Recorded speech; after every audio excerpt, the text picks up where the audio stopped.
Hello सांग माने नमस्ते जय जगन्नाथ। कौ दिन जमारू भी रोषे करने को मन हुए तो आउ को दिन मन हुए एमिति किछि आइटम बनैबा जहाँकि झटपट बनी जाए आउ पिला ठारू बड़ समस्ते खाइबा को जमिति पसंद करिवे। आपण माने मधे एमिति केबे केबे फील करथुबे मु सबुबेले एमिति समय रे एई सादा पलौ बनैबा प्रिफर करे। यह झटपट बनी भी जाए आउ पिला ठारू बड़ मसला कम जो समस्ते यह खाइबा को पसंद करती। आउ यह एते टेस्टी थाए बिना तरकारी रे मध्य यह खाई ही पारे। आउ एथिरे सबु प्रकार वेजिटेबल्स भी आमे पकई परिबा जहाँ पिला माने नॉर्मली खाती नहीं। आउ मु एथिरे बिल्कुल ही मसला मसली कौनसी जिनसर यूज करिनी जोथिपाई बड़ माने मध्य खाइबा को पसंद करिवे। आपण यहाकू नॉर्मल राइस रे भी बनै परिबे। बासमती राइस रे जदि बनाउछंती ताहले टिके टेस्ट तार अधिका ही रहिबो। आउ मु एठी कढ़ई रे बनैछि, आपण चाहिले डेक्ची रे भी बनै परिबे। आपण देखि पारथिबे केते पूरा खिला खिला दाना हेकी अछि पलौटा हमरो। एठी मु गोटे ट्रिक कहिबी जहा पई पलौ पूरा चिपचिपा हबनी। ताहले चलंतु वीडियोटी शेष जाए देखिबा पई अनुरोध रहिला। मु स्मृति आपण मानको स्वागत करुछि आम ओडिया रेसिपी चैनल को। प्रथमे आमे आम पसंद मुताबक सब्जी नहीं जिबा। मु एठी गोटे छोटो फूलगोभी, बीन्स, गाजर और मटर को नहीं। लेजी लेजी डे रे फील हुए किछि झटपट जल्दी बनी जिवो सेथिपाई मु एठी कढ़ई रे ही बनै देछि।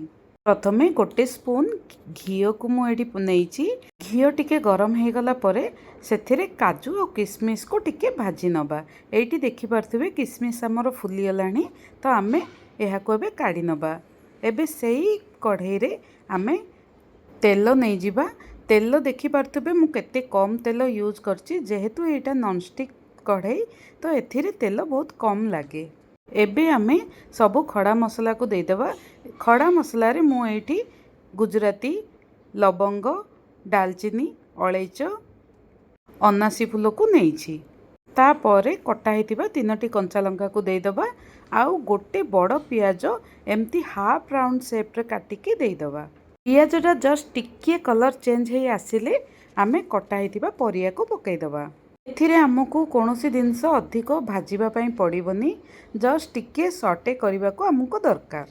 एठी परिवा को आमे 2 रु 3 मिनिट ही भाजिबा, ताठू अधिक आमे भाजिबा नाही। एठी देखि पारथिबे परिया हमर केते कलरफुल देखा जाउची। मु मटर एठी पकेइनी। एबे परियाटा टिके सिझी गला परे एबे आमे मटर को देई दबा। मटर जदि आगुरु पकई देबे ताहाले मटर जो गोटे ग्रीनीनेस गोटे कलर जो थाए ताहा से पूरा मुड़ी मुड़ी हेकी देखा जाए तो पोलौ रे हमको भल लागिबनी आ सेतिरे जो विटामिन्स भी थिबो ताहा भी से नष्ट हो जिवो। एबे आमे परिवा स्वाद अनुसार लूण देई दबा। एठी आमे खाली परिवा पई लूण दबा। मु आगुरु जेमिति कहिथिली एथिरे आमे कोनोसी प्रकार मसला मसली बहुत अधिक किसी यूज करवानी। तो एठी 1 इंच अदा को मु छेचिकी परिवा ऊपर दे देइछि। 1 मिनिट अदा को भाजी नेला परे मु एठी गोटे बाउल बासमती राइस को आधा घंटा प्राय बतुरेकी छाड़ी देइथिली। एबे आमे परिवारे से राइस को दे दबा। एठी आमे राइस को अधिक घांटीबा नहीं नहले हमरो राइस भांगी जिवो। बहुत हल्का हाथ रे जस्ट परिवाटा टिके मिसला भलिया आमे एठी ताको घांटी नबा। Normal rice to basmati rice रे टिके कम पानी यूज हुए तो मु एठी गोटे बाउल बासमती राइस नहीं थिली तो 1.5 बाउल मु एठी पानी को नहीं। एठी देखि पारथिबे परिया मोर पूरा गोटा गोटा अछि, कोनोसी जिनस ओवर कुक हेइनी आ केते सुंदर कलरफुल भी देखा जाउची। एबे आमे चावल को देखिकी आमे लूण दे दबा।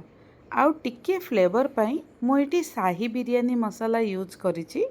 आजिकली पिला माने तो पूरा सादा हेले मंदियो खाइबा को पसंद करंतिनी तो टिके फ्लेवरफुल आनिबा पाई मु एठी शाही बिरयानी मसला 1 स्पून को देइछि।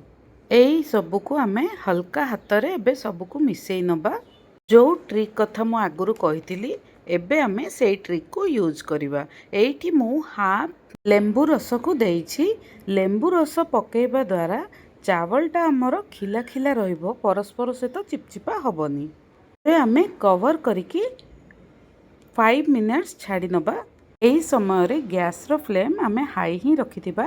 ଏଇଠି ଆପଣ ଦେଖିପାରୁଥିବେ ଅଲମୋଷ୍ଟ ପାଣି 50% ଶୁଖିଗଲାଣି। ଏବେ ଆମେ ୟାକୁ ଭଲସେ ଟିକେ ଘାଣ୍ଟି ନେଇକି ହାଲକା ହାତରେ ହିଁ ଘାଣ୍ଟୁଥିବେ, ନହେଲେ ଚାवल ଆମର ଭାଙ୍ଗିଯିବ। ଭାଜି ହେଇଥିବା ଡ୍ରାଇ ଫ୍ରୁଟ୍ସକୁ ଏଇଠି ଆମେ ଏବେ ଦେଇଦେବା। କାହିଁକି ନା ବାସମତୀ ରାଇସ୍ ବନେଇବା ପାଇଁ ଆମକୁ 10 ରୁ 15 ମିନିଟ୍ସ ହିଁ ଦରକାର ପଡ଼ିଥାଏ। ଏବେ ଆମେ ଆଉ 5 ମିନିଟ୍ସ ଲୋ ଫ୍ଲେମ୍ରେ ୟାକୁ କଭର୍ କରିକି ଛାଡ଼ି ନେବା। ଏବେ ଆମେ ଚେକ୍ କରିବା ପାଣି ଅଛି ନା ନାହିଁ।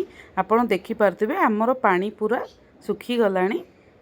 ଏହି ସମୟରେ ଆମେ କଟା ହେଇଥିବା ଧନିଆ ପତ୍ରକୁ ଦେଇଦେବା। ଧନିଆ ପତ୍ର ପକାଇଲା ପରେ ଆଉ 2 ମିନିଟ୍ସ ଆମେ କଭର୍ କରିକି ଛାଡ଼ି ନେବା, ଯେମିତି ଆମର ପୁରା ଚାवलଟା ଖିଲା ଖିଲା ହେଇଯିବ।